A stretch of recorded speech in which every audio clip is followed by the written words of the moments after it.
Aravan tax நேயர்களுக்கு அன்பான காலை வணக்கங்கள். நான் இந்த பிக் பாஸ் ரிவ்யூ ஆரம்பித்து இது வந்து 4வது சீசன் 6வது சீசனில் இருந்து நான் பண்ணிக்கிட்டு இருக்கேன். ஒரு சீசனில் கூட 6, 7, 8 இது 9 ஒரு சீசனில் கூட என்னடா பேசுறது அப்படின்னு நான் திகச்சு நின்னதே கிடையாது. கண்டென்ட் சாரையாக கொட்டும், வீடியோ நம்ம போடுறதுக்கு பஞ்சமே இருக்காது. ஆனால் இந்த சீசனில் என்னடா பேசுறதுன்னே எனக்கு தெரில. நேற்றுலாம் பார்த்தீங்கன்னா நான் 3 வீடியோவோ 4 வீடியோவோ போட்டிருக்கேன். ஆனால் அதில் கூட நிறைய பேர் வந்து 10-12 வீடியோ போடுறாங்க. எப்படி தான் வீடியோ போடுறாங்கன்னே தெரில. லிட்ரலாக இந்த வாரம் இந்த டாஸ்கை பார்த்தா சகிக்க மாட்டேங்குது. இப்போ நம்ம ஃபர்ஸ்ட் ப்ரோமோ பற்றி தான் பேச போகிறோம். ஆனால் நிறைய சம்பவங்கள் நடந்திருக்கு. நேற்று நைட்லேருந்து ஏகப்பட்ட சம்பவங்கள் நடந்திருக்கு. நான் எல்லாத்தையும் எடுத்து வச்சுருக்கேன், போடுவோம். இன்றைக்கி வந்து நானும் ஒரு 10 வீடியோ போடலான் இருக்கேன். பார்ப்போம், திணற போடுறேன். என்ன நடக்குதோ நடக்கட்டும். ப்ரோமோவில் நடந்த விஷயங்களை பார்க்குறதுக்கு முன்னாடி ஒரு சின்னதாக ஒரு விஷயத்த சொல்லிவிட்டு நம்ம ஆரம்பிக்கலாம். அதாவது ஒரு ஸ்கூலில் மெயினாக வந்து கற்றுக் கொடுக்க வேண்டிய ஒரு விஷயம் என்ன அப்படின்னு பார்த்தீங்கன்னா ஒழுக்கம், டிசிப்ளின் அப்படிங்கிறது தான் ஒரு ப்ரைமரியான ஒரு விஷயம்.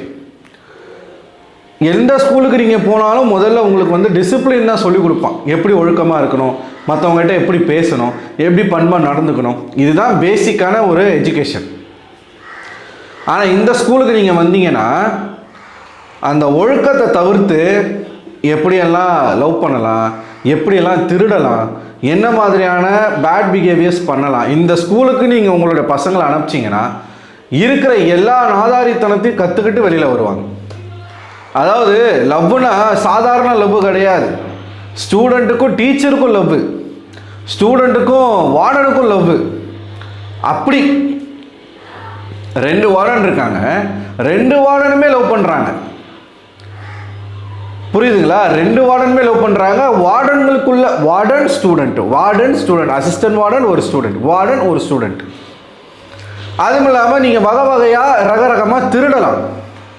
பேண்ட்டை திருடலாம், புடவை திருடலாம், என்ன வேணாலும் நீங்கள் திருடலாம். டாஸ்க் லெட்டரை கிழிச்சு போடலாம்.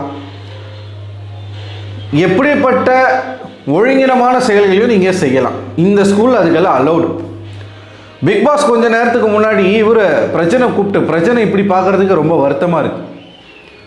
பிக் பாஸ் கூப்பிட்டு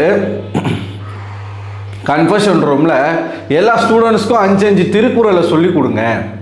இது கனிக்கு பாருங்கள், கனி தான் பெஸ்ட்டு பர்ஃபார்மர் வாங்க போகிறாங்க. ஏன்னா கனிக்கான ஒரு டாஸ்க், ஒவ்வொரு ஸ்டூடெண்ட்டுக்கும் 5 திருக்குறளை சொல்லி கொடுத்து அதை மனப்பாடம் பண்ண வச்சு திருக்குறளை சொல்ல வைக்கணும்.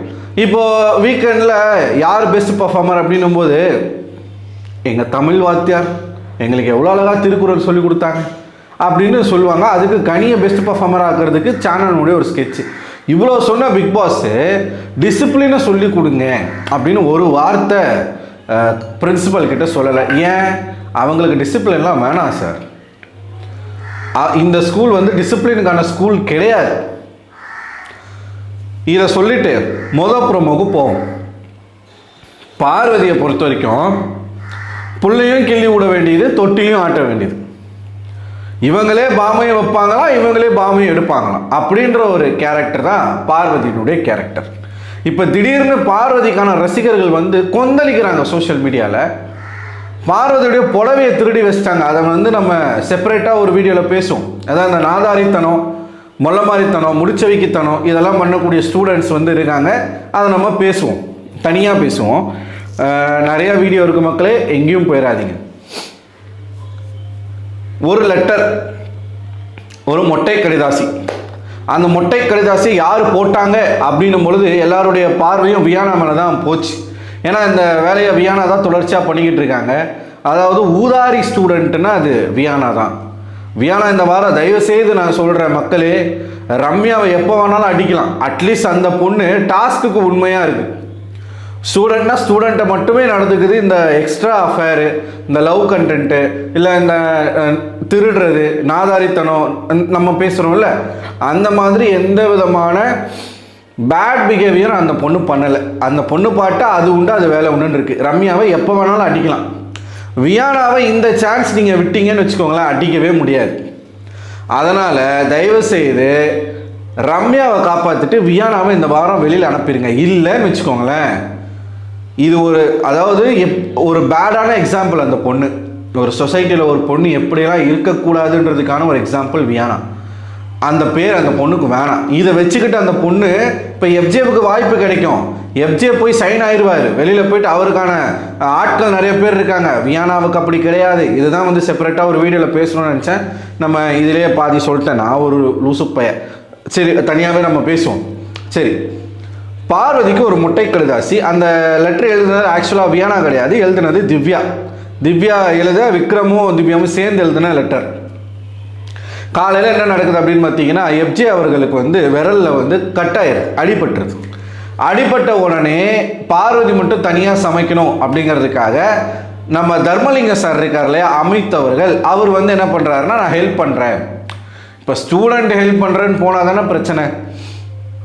கமருதன் வெஸ்டில் வாஷ் பண்ண போகும்போது அங்கே கனி அவர்கள் தலையிட்டு ஒரு பிரச்சனையை பண்ணாங்க இல்லையா, அதனால அந்த மாதிரி வேண்டாம், நான் வர ஹெல்ப்புக்குன்னு சொல்லிட்டு தர்மலிங்க சாருக்கும் பார்வதி வார்டனுக்கும் ஒரு சின்னதாக ஒரு லவ் அவங்க ஒரு லவ் கண்டென்ட் கொண்டு போய்கிட்டு இருக்காங்க.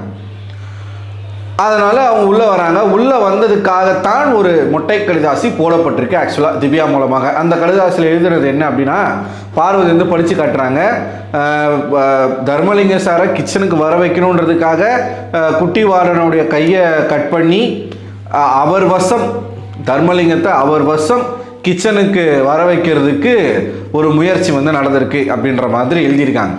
இது பார்வதிக்கு அஃபண்ட் ஆயிடுச்சாமா. இது பார்வதியை கேரக்டர் அசாசினேட் பண்ணுறாங்களாமா.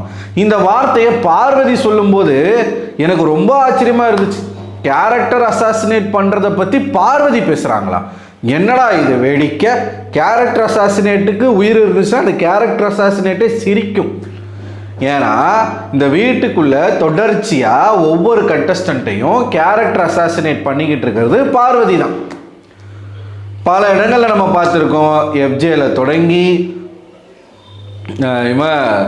தர்பிசியும் கேரக்டர் அசாசினேட் பண்ணாங்க, கூடவே பழகிட்டு இருக்க கமருதனை கேரக்டர் அசாசினேட் பண்ணாங்க, கமருதன் கூட சுற்றுறதுனால அரோராவை கேரக்டர் அசாசினேட் பண்ணாங்க. இப்படி பல பேரை பல இடங்களில், சுபிக்ஷாவை பல இடங்களில் எல்லாரையும் கேரக்டர் அசாசினேட் இந்த மாதிரி பண்ணிட்டு இந்த ஆபாச குறியீடு, பேட் டச்சு, இப்படி நிறைய இருக்குது. பார்வதி பண்ண சாதனைகள் நிறைய இருக்குது.